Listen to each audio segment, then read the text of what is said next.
Revolutionary greetings, comrades. Welcome back to the Azanian Communists.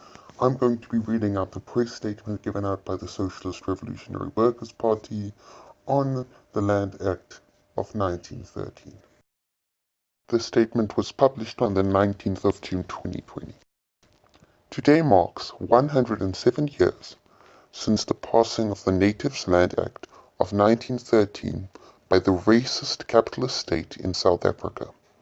Through this act, the white capitalist class, which continues to dominate our economy today, dispossessed black people of their land and turned them into a super-exploited proletariat. The undignified and violent process through which the masses of South African people were stripped of their livelihoods and forced into inhumane, white-owned, extravagant economy laid the foundations of today's crises of poverty, unemployment, and inequality.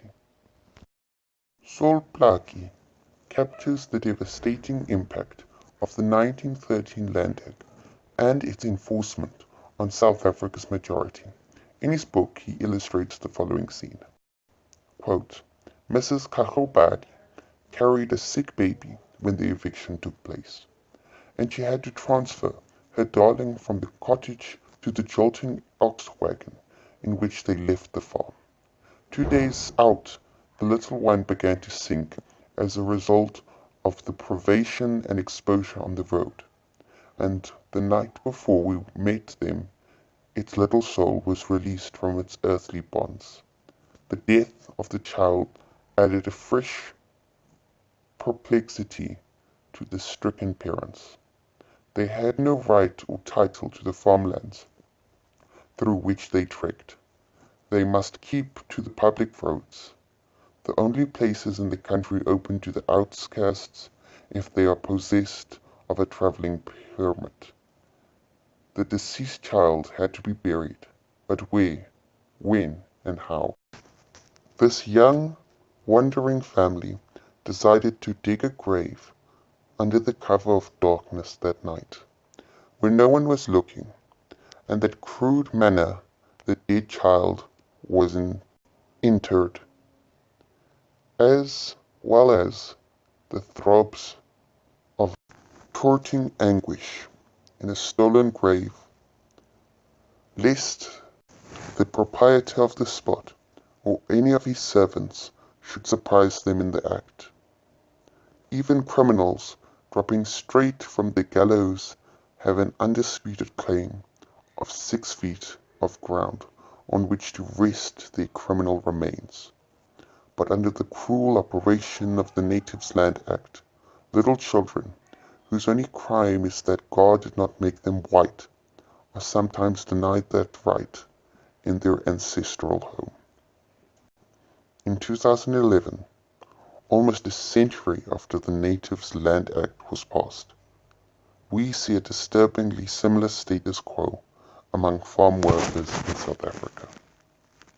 Quote, we had nowhere else to go or to sleep that night.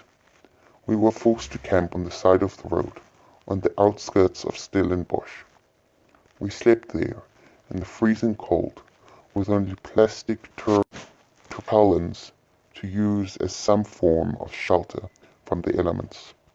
We did not have enough food to eat, and were forced to endure the indignity of using the bushes to relieve ourselves. As the SRWP, we mourn this day in 1913, which made the vast majority of South Africans pariahs in the land of their birth. We also mourn the fact that the descendants of the women and men who were robbed of their livelihoods a century ago continue to be the pariahs in their homeland today. This is a human tragedy and a failure of our society. We are repulsed by the continued evictions of men and women in the cities and in the countrysides, because South African capital has succeeded in sanctifying private property until today. Land in our rural and urban areas has social value before it has commercial value. We insist that women and men of South Africa be returned to their land. Land, urban and rural, is a social good that must that must reproduce a dignified life for the South African working class and peasantry. Land is not for profiteering and speculation. It is the source of life. Land must be returned to the hands of those who work it, and no one can be evicted from land or homes that they occupy. Forward with common use and benefit of land. Forward with worker control. Forward to socialism.